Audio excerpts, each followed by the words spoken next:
Submarine friends, welcome back to watching me build my diesel electric submarine. This is very uncomfortable back here, but that's okay. So I did find some aluminum to make new rails right here instead of the 2x4s. I'm very happy about that. I'm not in love with the idea of having wood in an area where I can't constantly maintain it. So, because it would be like, you know, it could get moldy underneath or something.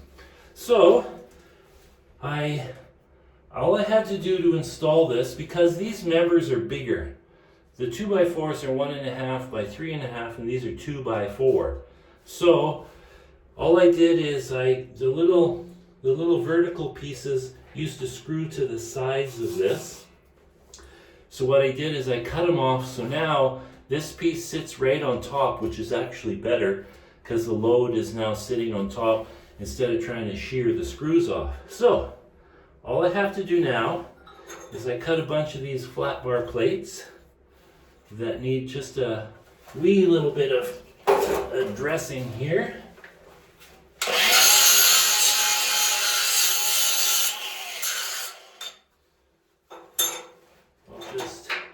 I'll do 2 of them.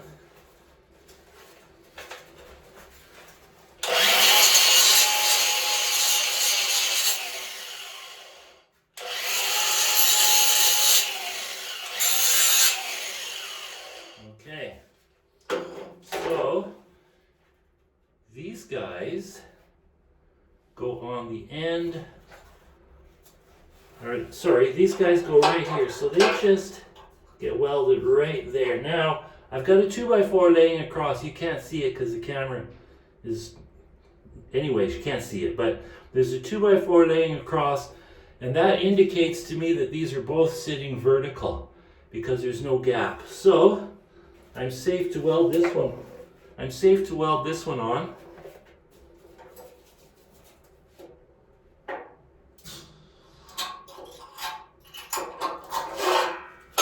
I don't know what the heck's going on with this ground.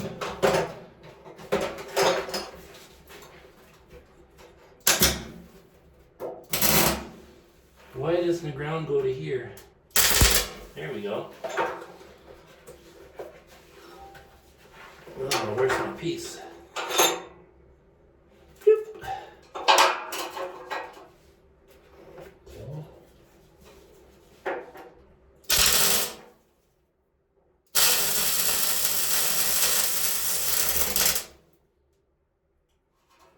Okay, so now I will do the same on the other side. Okay. Oopala. Now, where's the other piece? Here it is. This is kind of an awkward spot back here, but luckily I don't have to do this much. Grind this up a little better.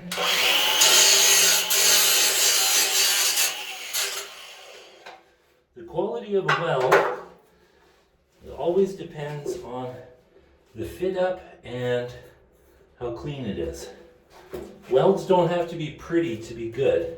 They just have to penetrate. Okay, so put that guy there. Make sure he's pushed in good. Oh, I gotta grind that. A little bit of paint.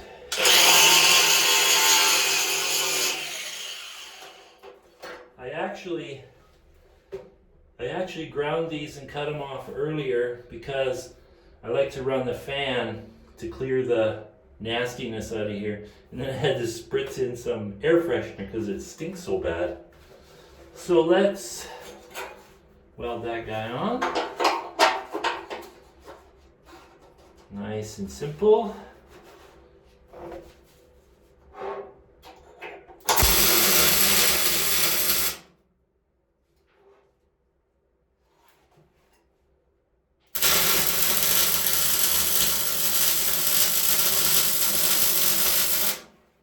Okay, so that's it for welding, at least for this end. Okay, now the other thing is, I have already cut a cross piece. Just gonna check and see if it actually fits okay. Yep, it's a nice snuggly fit. But this here bent on me when I welded it. Just had to give her a little Watuski. That is a technical fabricating word. Honest. Okay, ooh, that's gonna be good. You see this cross piece does not have to be at the very back. That makes no difference. So these verticals that I just put in interfere, but they don't hurt nothing. So now, this is a pretty straightforward process here. And what I gotta do, I gotta drill a pilot hole because I got some big badass sheet metal screws. I got a whole bunch of them. So, just drill a little pilot hole.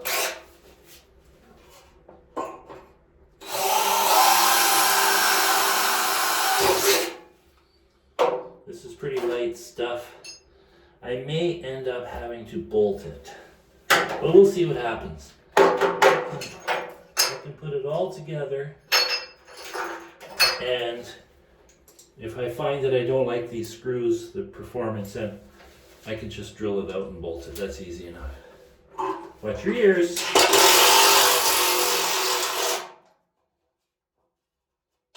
pretty good. That really seems to, that's pretty good. Okay, now let's do the other side.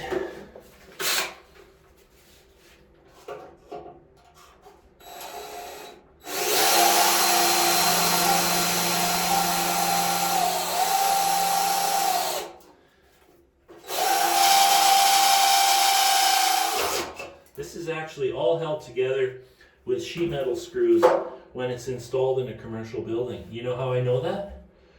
Because when I was really broke one time in my life, I had to go to the city and work, and I worked for a glass company installing this stuff.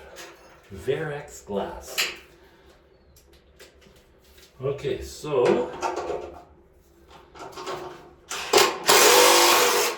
oopsie. Okay, I gotta put that back up there. It fell down. And my 2x4 is stopping me. There we go.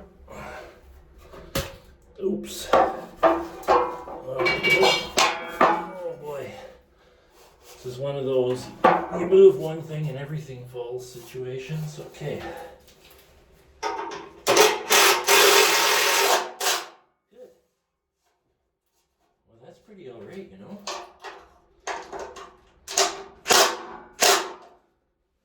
Good. Now, this guy has to go in here, and he's a pretty tight fit. It's just the way we like it. So now, ooh, I'm happy with that. Look at that, eh? I mean, the paint is falling off of this, but do we really care? I mean, if I paint it, the paint underneath can still let go, so. And honestly, I'll just give this a little rub, get the loose stuff off, and then I'll call it good. Because this is completely under the floor. The only person that's ever going to see it is the next owner when he takes it apart in 20 years. Okay.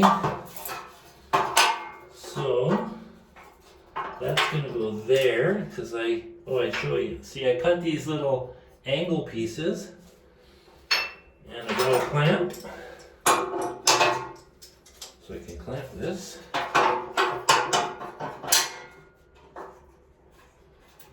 Okay.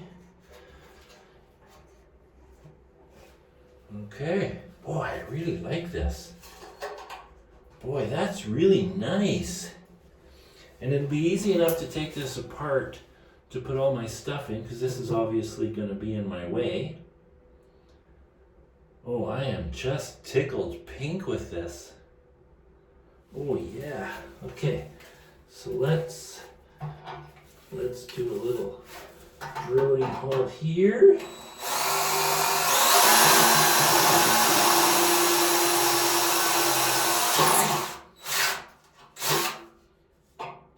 Okay. I can't get in there to drill the other ones with the clamp there, so just gonna put this guy in. Oh, that's pretty loud in here. Should be wearing hearing protection for that. Okay, so now, oh, it's sticking up just a bee's hair, so, oh, okay.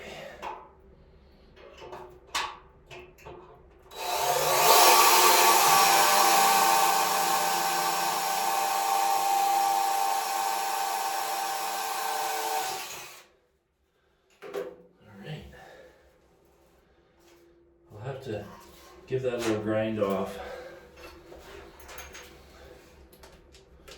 Okay, let's put the next one in.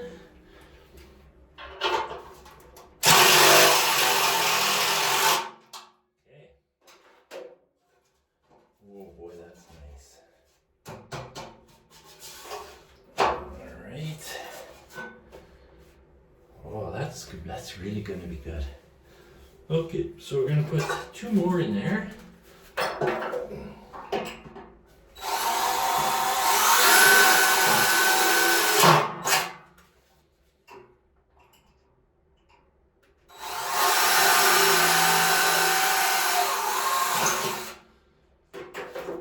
Well, I just posted the video. I'm actually working on this while the video about taking this out and talking about this is playing right now. So hopefully you guys have given me your opinions on my weight situation. I'm really torn. I don't know if I should put the two straight down big weights or put weights against the keel. But I'll wait and see what people think. Both will work. Okay, let's put that in there. Boy,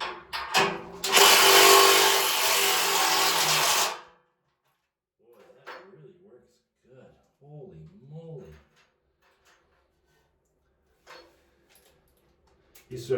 These screws are left over from a job. Look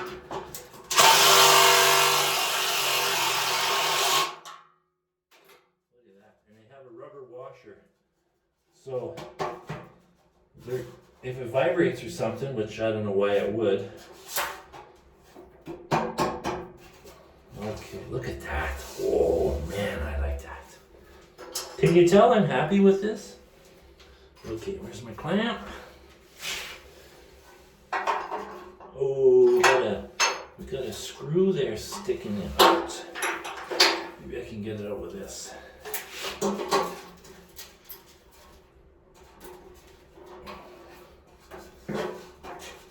Okay, here we go. I think it's coming. I think it's coming. Yeah. I had to take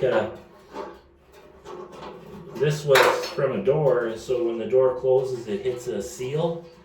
So the seal section is screwed onto this with these sheet metal screws, and one was broken here that I didn't notice. But it's coming out.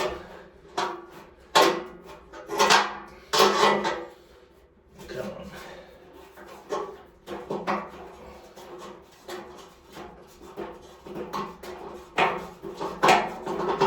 There we are. Ta-da. Okay. I still haven't vacuumed it out in here because I'm doing this work.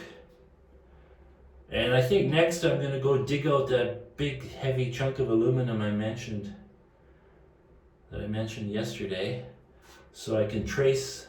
I'll just I guess I'll put my weights in, then I'll put the plywood on to make sure it clears the weights, and then I'll make an aluminum make an aluminum piece so I don't use the plywood. Again, eliminating the wood.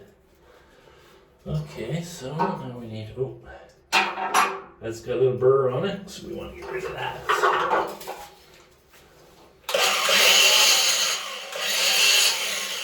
Just so it sits flat.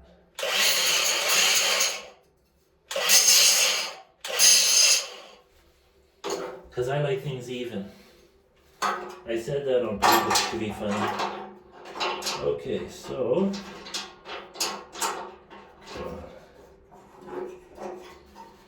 boy, that almost looks like it's supposed to be like that. Okay.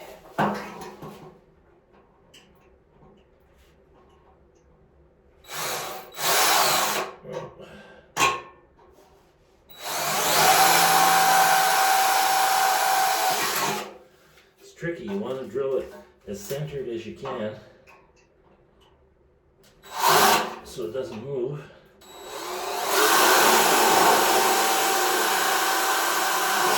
Right, let's try that.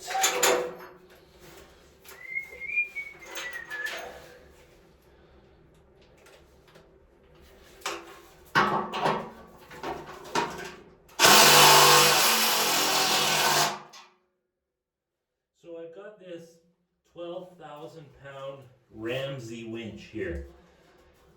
I think it was a PTO winch originally, and what I want to do with this winch is mount it on my 1-ton 4x4 that I used to launch this, so that I can, let's say I'm in a launch position where it's a little bit shallow, then I can let the submarine roll back and then I'll have to pull it back on with a winch. And I had an electric winch last year and it failed. So I'm thinking about putting a hydraulic motor on that winch, and I've got a hydraulic pump tank valve assembly here. So it's just a metal tank, pump is inside it, and the valve is on top. And then I've also got a 6.5 horse gas power engine here off a pressure washer or something, I don't know. And I could drive that pump, and now I would have hydraulics on the truck. So I've got a hydraulic 12,000-pound winch then. So no matter what, that submarine will come on the trailer if I have to drag it completely when it's, you know, whatever. It'll drag it on no matter what. And then if I want, I can also make like a wheel lift like tow trucks have, so that I can raise and lower my hitch and telescope it in and out. But you need hydraulics for that. So that would be another project, but I cannot stress enough how difficult launching submarines can be. I consider myself the king of launching submarines. I've launched, I don't know how many times I've launched submarines, but it's in the hundreds. So having the right stuff makes all the difference. You know, I could drive. I've driven 3.5 hours to get to a lake and couldn't launch. Had to come home. I'll tell you one. This is a funny story. I went to a lake called Moyer Lake one day, and I did a dive. It was like February. It was like late in February, maybe even March, but I'm pretty sure it was February. So I went there, no ice, fantastic. So I went out, I did my dive. I did a real nice 225-foot dive. Was watching a little baby sturgeon in a channel. It was a great dive. So I went home and I thought, you know what? I'm going to go back the next day and do another dive. I get there, wouldn't you know it, the lake was frozen. I couldn't launch. That was pretty funny. I remember phoning my wife from the shore. I always phone my wife before I dive, and then I phone my wife after I dive if I'm alone. So I have to pick lakes with cell service.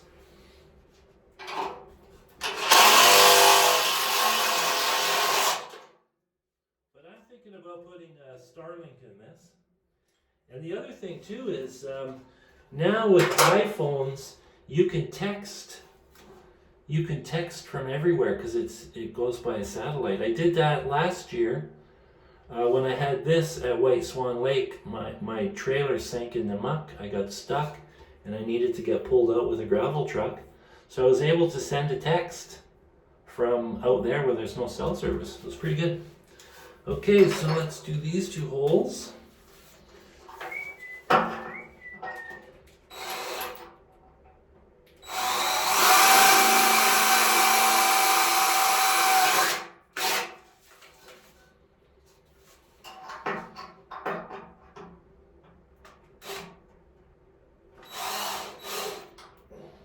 Okay, come on.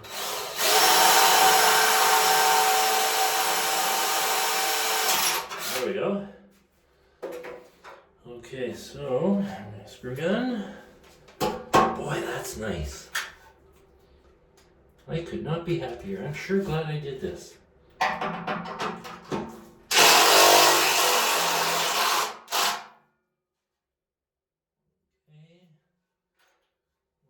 I think these screws are just fine. I don't have to bolt it. Look